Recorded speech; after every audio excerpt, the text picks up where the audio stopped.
Hey guys, welcome back once again.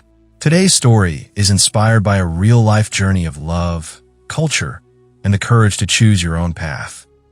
At the beginning of the story, we meet a girl named Carola, who is German but lives in Switzerland. Carola has come to Kenya for a vacation with her boyfriend. They've been together for 2 years, and they've spent a few days exploring Kenya. Today, however, is their last day in Kenya. They board a ferry and are on their way when Carola notices a Maasai warrior named Lemalian. He's wearing traditional tribal clothing and is with his friends. Carola had never seen Maasai people before, only heard about them. The Maasai are known as herders and warriors, and they live in the desert regions of Kenya. They hold their culture and traditions in high regard and have their own set of laws. Carola can't take her eyes off Lemalian, who seems to be gazing at her in return. It feels as though they've known each other for centuries. Eventually, Carola and her boyfriend get off the ferry to find another route to town. As they are asking for directions, they are approached by some thieves. They manage to escape, but in the process, they bump into Lemalian and his friends. Upon seeing Lemalian and his group, the thieves run away. Carola's boyfriend is a bit confused, wondering if they should go back to the ferry. Lemalian offers to take them to the ferry, and they follow him. During the journey, Carola and Lemalian exchange glances and smiles. Later that night, Carola and her boyfriend get off the ferry and head toward the bus station, as they need to return to Switzerland. However, they miss the bus and get stuck. Just then, Lemalian appears again and offers to take them to a hotel. Carola's boyfriend doesn't want to go with them, but after some persuasion from Carola, he agrees. At the hotel, Carola invites Lemalian for a drink, but he's not allowed entry.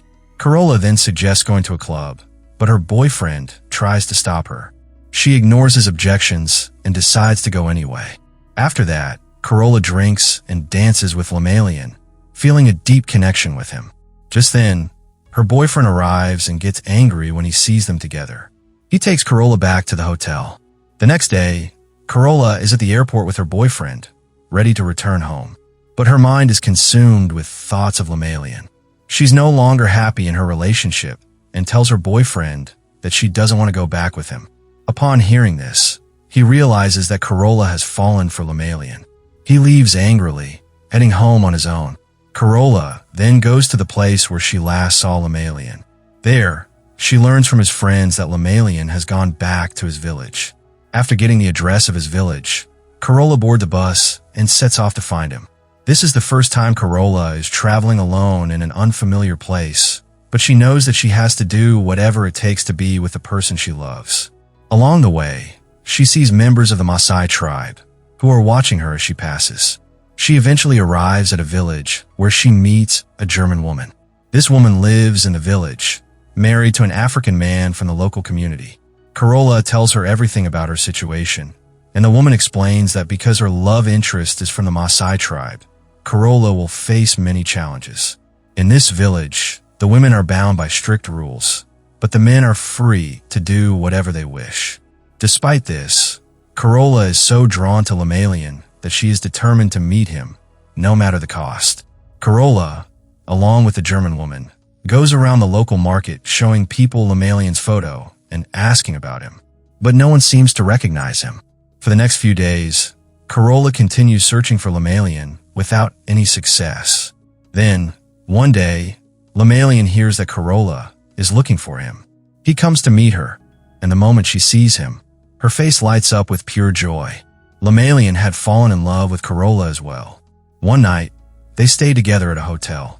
The next morning, Lemalian took Carola with him to his village, which was deep in the desert. The Maasai tribe lived there in small huts made of mud and sticks. Lemalian introduced Carola to his mother. She found their way of life and traditions quite unfamiliar. Everything felt strange, yet something within her chose to stay. Carola understood a bit of the Maasai language. She had read and heard about it before. That evening, Carola went looking for Lemalian and found him with his companion, roasting meat from a freshly hunted animal. The scene made her uncomfortable. That night, she tried to sleep inside the small hut, adjusting to a world so different from hers.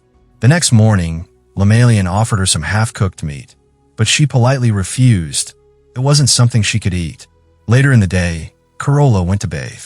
It was an open area where men bathed on one side and women on the other. As she began to undress near the women, Lemalian quickly stopped her and took her to a more private spot so no one would stare at her, especially because she was a foreign woman. Over the following days, Corolla and Lemalian spent more time together. They grew closer, and their love deepened, both emotionally and physically. One day, Corolla needed a few essentials, so she went to a nearby priest named Bernardo, who lived close to the village. He owned a jeep and often brought supplies from the town. Corolla politely asked him if he could take her to the city to buy some food and other necessities, as she couldn't eat the half-cooked meat of the Maasai tribe. But Bernardo refused. He believed that since she was a foreigner, she would likely leave soon. Disheartened, Corolla returned to Lemalian. Just then, the community's mini-chief approached her and informed her that foreigners weren't allowed to stay there without official permission. Since she wasn't married to anyone in the tribe, she had to go to town and register for a permit if she wished to stay. The next day, Corolla and Lemalian traveled to the town. They stayed in a hotel and later went to the permit office. However, the guard stopped Lemalian from entering because his traditional attire wasn't allowed inside. This angered Lemalian. To help him, Corolla took him to the market and bought him a set of clothes. They spent some time walking through the market, but later that night, Corolla fell ill with a high fever. Eventually, they discovered she had malaria. Lemalian took care of her lovingly, brought her medicine, and stayed by her side until she recovered. Feeling better, Corolla called her mother and asked her to send some money. She also shared that she was planning to stay in the village for a few more months. The next day, Corolla finally received her stay permit, and her mother had also sent her some money. With that, Corolla bought a second-hand car to make it easier for her to travel to and from the town for supplies. One day, after loading the car with groceries, she was driving back to the village when Lemalian expressed his desire to try driving. Though he had never driven a car before, Corolla agreed and let him take the driver's seat. She gently guided him at first, but Lemalian ended up crashing the car into a tree. Corolla, frustrated and scared, raised her voice at him. Offended by her reaction, Lemalian became upset. Later that day, Corolla sat him down and explained that she needed to return to Switzerland for a while. She told him she was running low on money and had to sell her shop, but promised she would return to him in a few weeks. Corolla returned to Switzerland and shared her decision with her parents. She was going to marry Lemalian, but her family wasn't happy about it. They didn't approve of her marrying someone from the Maasai tribe. Despite their objections, Corolla stood firm in her choice. Later, when she went to sell her shop, she unexpectedly ran into her ex-boyfriend. He seemed happy with someone else, which gave Corolla a strange sense of closure. After selling her shop, Corolla went back to Lemalian's village. Seeing her, Lemalian's face lit up with joy. She had brought many useful things for the villagers, and they were delighted by her thoughtful gifts. A little while later, a local woman looked at Corolla and told her, "You're pregnant." Hearing this, both Corolla and Lemalian were overwhelmed with happiness. They decided to get married, and soon, the whole village started preparing for the ceremony. The next day, Corolla got ready in her wedding attire. Today was her big day. Just then, Bernardo came to see her. He gently warned her to think carefully before going through with the marriage, reminding her that their cultures were vastly different and that it might become difficult for her in the future. But Corolla didn't listen. That night, she and Lemalian got married in a grand celebration following the Maasai rituals. The following day, Corolla learned about a disturbing village tradition. Young girls were prepared for marriage at an early age. Troubled by this, she asked Lemalian to stop it, but he replied that traditions had to be followed. Feeling helpless, she turned to Bernardo for help, but even he told her he couldn't do anything. It was their way of life. Meanwhile, Corolla struggled with the food.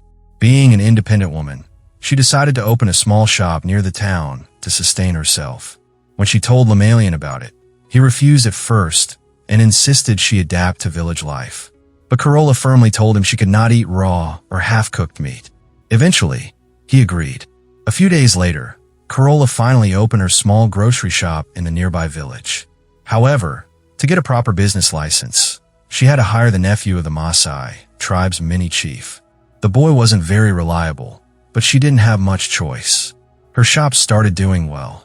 Customers kept coming, and Corolla, being her usual cheerful self, would greet everyone with a warm smile. But Lemalian didn't like this. Even Bernardo noticed his uneasiness and privately advised Corolla not to smile or make eye contact with local men. It could be misunderstood in their culture. Despite being pregnant, Corolla managed a shop all by herself and even took care of cooking at home. But Lemalian no longer seemed to care. Instead of helping with the shop, he spent his time drinking with friends, often using Corolla's money. One day, Lemalian noticed the back door of the shop slightly open. Suspicious, he accused Corolla of meeting another man. He even went so far as to claim that the baby she was carrying might not be his. Hurt by the false accusations, Corolla broke down in tears. The truth was, Lemalian simply couldn't accept Corolla's friendly nature, especially with other men, even if they were just customers. But when he realized his mistake, guilt filled his heart. He sincerely apologized to Corolla, and though it hurt her deeply, she forgave him. But one day, Corolla discovered something upsetting. Lemalian had been giving away money and goods on credit to his friends and neighbors, far more than they could repay. When she confronted him, Lemalian calmly responded, "You come from Switzerland. You have so much money. Giving a little to them won't hurt you." His words shocked her. Corolla had left behind a comfortable life to live in this village, adjusting to a culture that was so different from her own. She was trying, truly trying, to adapt. But even after everything, Lemalian was still mistrusting her and failing to see her efforts. Corolla was heartbroken.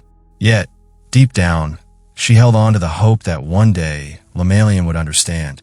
Then, one night, Corolla experienced intense labor pains. The village women tried to help her deliver the baby, but things got complicated. She was rushed to the hospital, where she finally gave birth to a beautiful baby girl. When Lemalian heard the news, he came to the hospital the next day. Upon seeing his newborn daughter, a smile lit up his face. He was overwhelmed with joy. He brought Corolla and their daughter back to the village, and together, they began a new chapter in their lives. A few days later, Corolla returned to the shop and was shocked to see that Lemalian had once again given away goods on credit. Their savings had almost run out. Frustrated, she began collecting the owed money from the villagers. She also fired the mini-chief's nephew, who had been drinking all day and doing no work. That night, the mini-chief's nephew showed up at her place, furious, and with a knife. He tried to attack her, but just in time, Lemalian arrived and saved her. The next day, the village elder told Corolla that she must give 2 goats for firing the mini-chief's nephew. But mini-chief needed to pay 5 goats to her as compensation for the attack made on her. Corolla happily accepted the decision and collected 5 goats and brought them to Lemalian. She asked him to take care of them, but Lemalian snapped, saying, "I'm a man. I won't do a woman's work." He even threw away the goods she had brought. Day by day, their relationship was falling apart. Lemalian's jealousy grew worse. He suspected every man Corolla spoke to, convinced she was involved with someone else. He even began trying to keep their daughter away from her. One night, in front of everyone, Lemalian accused Corolla of having an affair with her customers.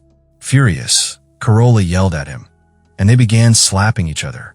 In a fit of rage, Lemalian tried to hit her more violently, but the villagers intervened and stopped him. Corolla, now terrified of Lemalian, realized she couldn't live with him any longer. So, one day, she told him she was taking their daughter to Switzerland to see her mother, who wanted to meet her granddaughter. She promised she would return soon. At first, Lemalian didn't want to let her go, but eventually, he agreed. Corolla left the village with her daughter and went to town. There, she took Lemalian to sign a form. It was a divorce paper, something he didn't know about until it was too late. When he realized it was the divorce papers, he reluctantly signed, knowing Corolla could never come back to him. Lemalian had never treated Corolla well, and he knew she couldn't live by his culture any longer. By signing the paper, he freed her from the pain and fear of living with him. Corolla didn't want to leave Lemalian, but for her and her daughter's future, she had no choice. With that, this story, inspired by the true events of Corinne Hofmann's life, reaches its conclusion. Corinne Hofmann's decision to leave Kenya and her marriage with Lemalian was not just a personal choice, but also a difficult recognition of the cultural gap that no amount of love could bridge. Her book, Die Weiss Maasai, has been translated into multiple languages and serves as a powerful reminder of the struggles faced by many in cross-cultural relationships, especially when immersed in vastly different traditions. So friends, what would you do if you found yourself torn between love and culture? Could you adapt to a completely different way of life for the sake of love? Or would you, like Corinne, eventually have to let go for your own well-being and future? Reflect on these questions and share your thoughts in the comments below. If you enjoyed the video, don't forget to like, share, and subscribe to the channel. Also, hit the bell icon so you never miss any upcoming video. See you in the next one. Till then, stay healthy, stay safe,